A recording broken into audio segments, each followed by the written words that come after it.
Welcome to the Tech Egg. Don't get scrambled. Enjoy the video.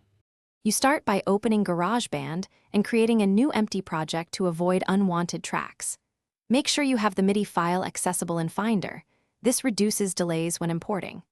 Once done, choose either a software instrument track for full Midi control or an external Midi track if you route hardware, because the instrument type determines how Midi maps to sounds.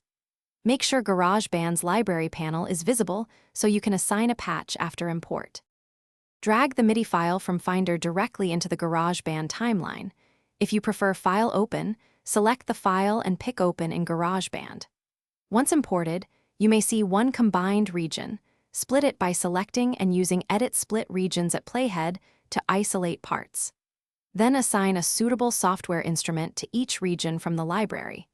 This step matters because different instruments interpret Midi channels and velocity differently, which affects dynamics. Now refine the performance.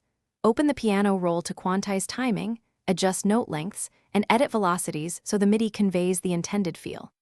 Once satisfied, mix levels and export via Share Export Song to Disk, choosing the format you need.